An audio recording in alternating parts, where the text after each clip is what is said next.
Cleopatra did not die the moment Egypt fell. She lived through what came after. In August of 30 BC, Roman soldiers entered the royal palace in Alexandria. They did not come to execute her. They came to preserve her, not as a person, but as property.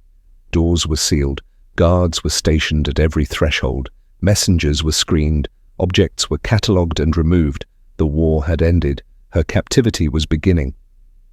What happened in those final weeks was not a story of poison or serpents. It was a process, calculated, systematic, and designed to achieve something far more complete than death. This is what they actually did.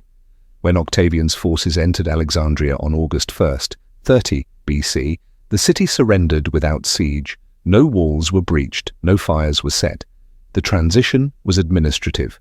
Cleopatra remained inside her palace, but the palace was no longer hers. Roman soldiers arrived in formation. They did not storm the building, they occupied it. Entrances were reassigned, interior routes were mapped. Certain rooms were sealed, others were cleared. Guards were posted, not to protect her, but to monitor her. Ancient sources describe the placement of sentries at specific intervals. Plutarch records that soldiers were instructed to prevent any act of self-harm. Dio Cassius notes that food was inspected before delivery. Sharp objects were removed, mirrors were taken, cosmetics were searched. This was not detention, it was specimen management. Cleopatra was allowed to move within designated areas. She could speak to attendants if those attendants were approved. She could send messages if those messages were reviewed. She could request items if those items were cleared. Every action required permission. Every permission was delayed. The palace still contained her belongings. Her furniture remained in place. Her clothes were accessible, but the structure itself had been recategorized. It was no longer a seat of power. It was a holding facility. Outside the palace, Alexandria continued functioning. Markets operated, temples opened, grain shipments were processed. Roman administrators began cataloging tax records, mapping property boundaries, and interviewing officials. Inside, time stopped. Cleopatra was not executed, not tortured, not interrogated. She was maintained. Days passed without resolution. Cleopatra sent requests to meet with Octavian. Those requests were acknowledged but not answered. Letters were delivered but responses were delayed. Proposals were submitted but decisions were postponed. Roman administration did not reject her outright. It processed her slowly. This delay was not accidental. Roman power operated through procedural control. Outcomes were determined not by refusal, but by the management of time. Every unanswered message reinforced a single reality. She could no longer initiate action. Her daily routine became structured by absence. Meals arrived, but at irregular intervals. Attendants were present, but rotated without pattern. Requests were logged, but fulfillment was suspended. The palace itself became a map of restriction. Certain corridors were accessible, others were closed. Some rooms remained furnished, others were emptied. The layout she had known for years was reorganized into zones of permission. This was not imprisonment in the traditional sense, it was spatial redefinition. Cleopatra had governed Egypt for 21 years. She had negotiated with Julius Caesar, commanded naval fleets, and managed an empire that stretched from Syria to Cyrenaic. She spoke 9 languages. She had overseen diplomatic summits, religious ceremonies, and military campaigns. None of that knowledge applied to her current situation. She could not negotiate with guards who were following orders. She could not command soldiers who were not under her authority. She could not leverage relationships that no longer existed. Every tool she had used to maintain power, persuasion, alliance, strategic delay, financial leverage had been removed from the equation. What remained was her physical presence, and Rome had calculated the exact value of that presence. While Cleopatra remained under guard, Rome was already rewriting her identity. This process had begun years earlier. After the Battle of Actium in 31 BC, Octavian's propaganda machine had systematically redefined Cleopatra in Roman consciousness. Official documents avoided her royal titles. Public speeches described her not as a monarch, but as a foreign influence. Coins stopped bearing her image. Written accounts emphasized seduction over statecraft. Her capture did not create this narrative, it finalized it. For Roman audiences, Cleopatra was no longer the pharaoh of Egypt. the descendant of Tommy or the co-regent who had stabilized a fractured dynasty. She was an enemy of the state, documented, verified, and soon to be displayed. Roman law required physical evidence for a triumph. Victory was not declared, it was demonstrated. Enemies were presented.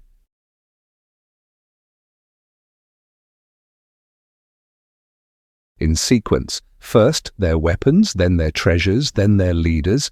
Cleopatra was being preserved for that sequence, but the process required more than her survival. It required her transformation from ruler to exhibit. This transformation happened through language. Roman officials stopped addressing her by title. Messages referred to her as the Egyptian or the woman.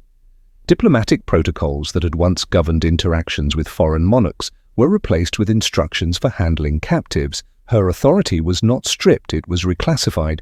Inside the palace, this reclassification had physical consequences. Items associated with royal function were removed first. Seals were confiscated, ceremonial objects were catalogued, official correspondence was collected. Anything that indicated administrative power was separated from her quarters. What remained were personal effects, but even these were sorted. Jewelry was inventoried, cosmetics were examined, clothing was inspected. The distinction between personal property and state assets was being determined by Roman assessors. Cleopatra was present during this process. She could observe the categorization of her own belongings, but she could not contest it. On August 3rd, 30 BC, 2 days after the occupation began, Cleopatra was granted an audience with Octavian. This was not a negotiation, it was an inspection. The meeting took place inside her own palace, but the room had been cleared by Roman soldiers.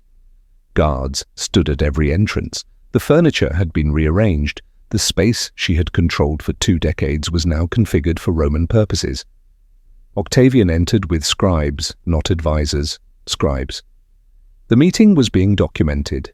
Ancient sources provide fragments of what was discussed. Cleopatra reportedly attempted to justify her alliance with Mark Antony. She presented financial records. She offered access to royal treasuries. She proposed terms for her children's safety. Octavian listened. He did not refuse her requests. He did not accept them. He acknowledged them. Then he left. The meeting lasted less than an hour. No agreements were formalized. No promises were made. No timeline was established. But the meeting served a function. It confirmed that Cleopatra still believed negotiation was possible, and that belief was useful to Rome because it meant she would continue behaving as though outcomes were still undecided. As long as she believed resolution was pending, she would remain compliant. She would not attempt to escape. She would not organize resistance. She would wait. And waiting was exactly what Rome needed her to do, because every day she waited was another day Rome could prepare the triumph. After the meeting, Plutarch records that Cleopatra believed she had made progress. She thought Octavian had shown clemency. She interpreted his restraint as flexibility. But Octavian's restraint was not clemency. It was ruling. He had already determined her fate. He simply had not disclosed the timeline.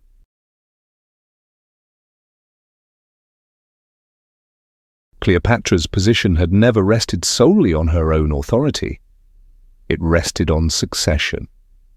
Her eldest son, Caesarion, publicly acknowledged as the biological child of Julius Caesar, represented a problem Rome could not parade. His existence complicated Octavian's narrative. If Julius Caesar had a legitimate heir, Octavian's claim to Caesar's legacy became disputable. A living son with royal and Roman lineage created a potential rallying point for opposition. Caesarion was 17 years old in 30 BC.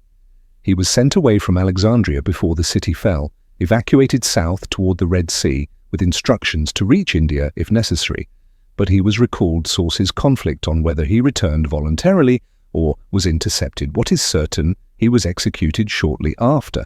The method is not recorded in detail. The decision was Octavian's advisor. Arius is quoted by Plutarch. Too many Caesars is not good. Caesarion was removed from the equation. The other children were not. Cleopatra had 3 younger children with Mark Antony: Alexander Helios, age 10, Cleopatra Selene, age 10, and Tommy Philadelphia, age 6. They were taken into Roman custody alive, not as prisoners in the traditional sense. They were reassigned. Roman practice did not automatically execute the children of defeated enemies. It absorbed them. They were transported to Rome, placed in households and raised under Roman supervision. Cleopatra Selene would later be married to Juba II, the Roman-appointed king of Mauritania. She would govern as queen, mint coins with her image, and produce heirs who would integrate into Roman imperial lineage. But that future was not presented to Cleopatra as reassurance. It was presented as removal. Her children would survive, but not as Egyptians, not as Ptolemies, not as heirs to her dynasty. They would continue as Roman assets. For Cleopatra, this clarified the terms of her situation. Rome did not need to kill her children to neutralize them. It only needed to relocate them. And once they were relocated, her leverage disappeared. She could not negotiate for their safety. They were already secure. She could not bargain for their release. They were already being processed. She could not protect their future because that future was now being determined by Rome. This was not a threat, it was inventory redistribution. The separation happened gradually. First, the children were moved to different quarters within the palace. Then they were assigned Roman attendants. Then their daily schedules were restructured. Then they were taught Latin. Cleopatra was permitted to see them, but only at designated times. And those times became less frequent, not as punishment, as transition. The children were being prepared for transport. They needed to be detached from Egyptian identity before they could be integrated into Roman society. That detachment required the removal of maternal influence. So visits were reduced, then supervised, then discontinued. By the time Cleopatra died, her children had already been relocated to a separate facility. They were not present when she died. They were already Roman property. Octavian's intention was clear from the moment Alexandria fell. Cleopatra would be brought to Rome alive, displayed, then archived. Roman triumphs followed strict procedural order. They were not celebrations. They were bureaucratic demonstrations of conquest. Every element was catalogued. Every participant had a designated position. The sequence was rigid. Magistrates and Senate members, trumpeters, carts carrying spoils, visual representations of conquered territories, sacrificial animals, captive leaders in chains, the victorious general, and the army. Cleopatra would have walked in position 6, not immediately, not first, last among the captives, after lesser officials, after symbolic figures, after anyone who could be presented as subordinate to her. The delay between positions was intentional. It allowed crowds to process each element. It created anticipation. It extended the duration of humiliation. Roman triumphs could last hours. Cleopatra would have spent that entire time walking through the streets, restrained, visible, and helpless. The route was predetermined from the Campus Martius, through the Circus, Maximus, past the Forum up to the Temple of Jupiter, on the Capitoline Hill. Every step would have been witnessed. Every witness would have been Roman. But this sequence required preparation. Captives had to be transported from conquered territories to Rome. A journey that could take weeks by ship. They had to be held in secure locations near the city. They had to be kept alive, presentable, and unable to escape. For Cleopatra, this meant months of waiting. Not in Alexandria, in transit, under guard, with no agency and no timeline. And here the Roman calculation became precise. If Cleopatra died before the triumph could still proceed, but it would lack its central figure. If she died during the triumph, the spectacle would be disrupted. If she died after the triumph, she would be archived as a completed transaction. Rome preferred the third option, but the second option was acceptable. Only the first option, death before display, would represent failure. That timeline created pressure.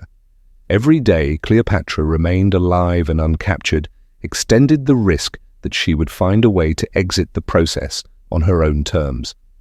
And Octavian knew she was calculating the same timeline, so he accelerated the preparation. Ships were commissioned, transport schedules were drafted, holding facilities in Rome were inspected.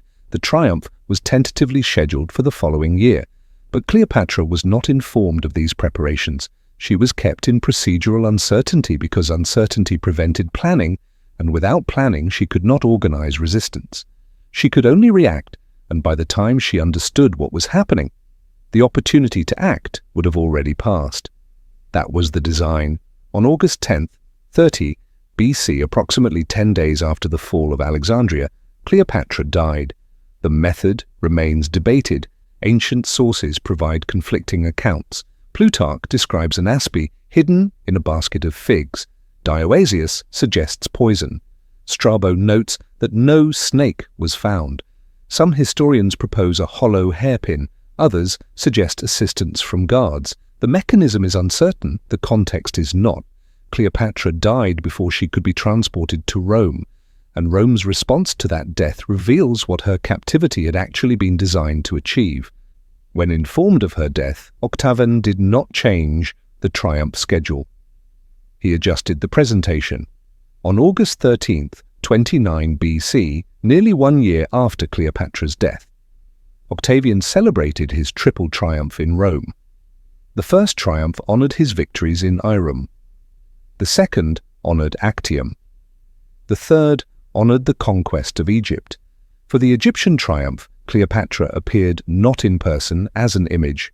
Plutarch records that a large effigy of Cleopatra was carried through the streets depicting her on a couch with an ASP attached. The representation was sufficient. Roman law did not require the actual body of a defeated enemy, only verifiable evidence of their defeat. The effigy provided that evidence, and it carried additional advantages. Her living Cleopatra could have displayed resistance. She could have refused to walk. She could have spoken to the crowd. She could have created a moment of unpredictability a representation could not. It was controllable, predictable, and repeatable. But the effigy was not displayed alone. Beside it, Cleopatra's 3 surviving children were paraded through the streets. Alexander Helios, Cleopatra Selene, and Tommy Philadelphia, ages 11, 11, and 7, walked in chains through Rome while a statue of their mother was carried behind them.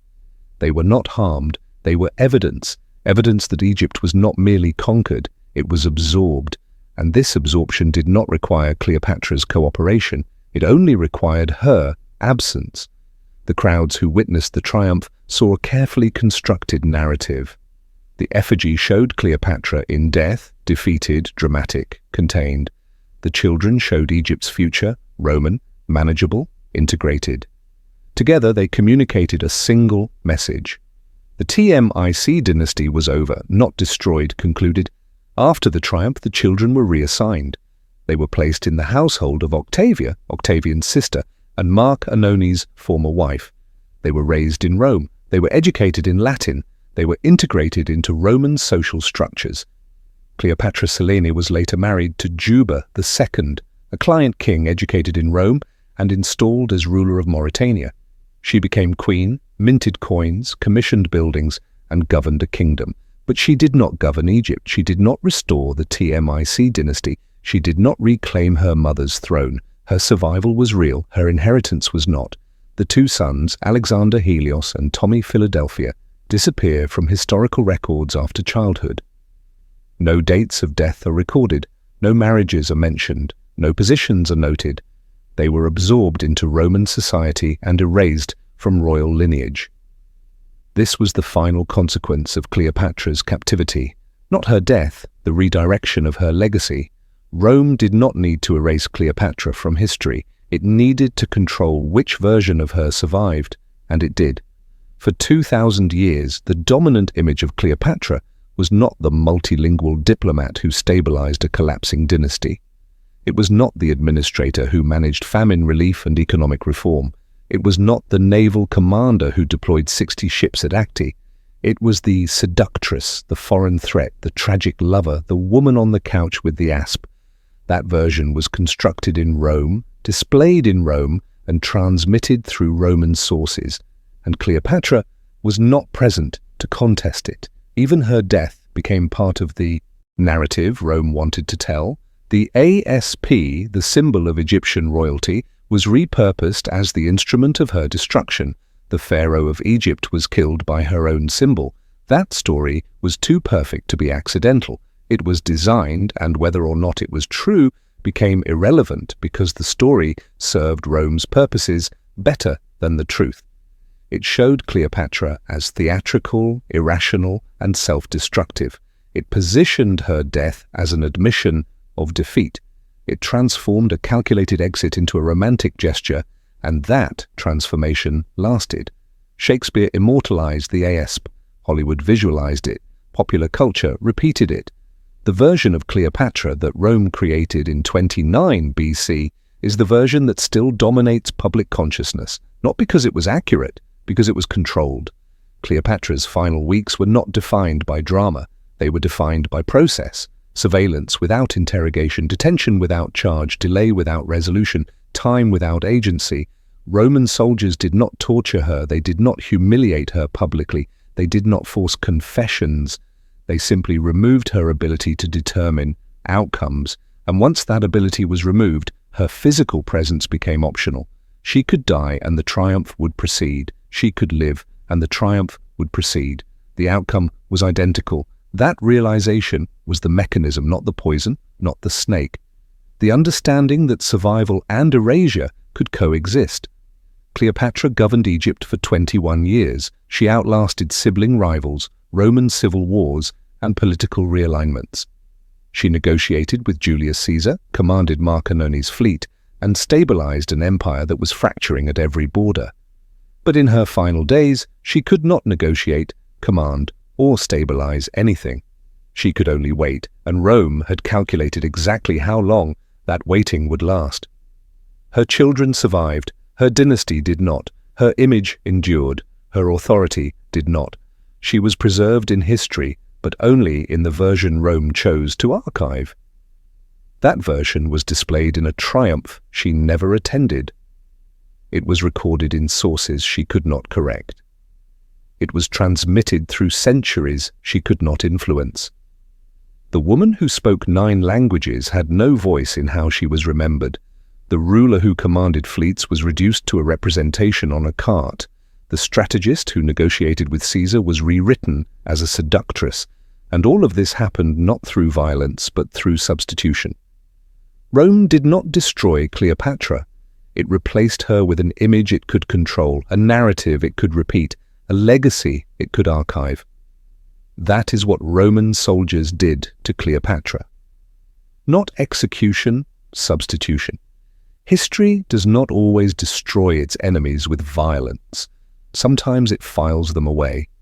If stories like this matter to you, if you want to see the parts of history that were never meant to be examined, subscribe to Crimson Historians. There's more waiting inside.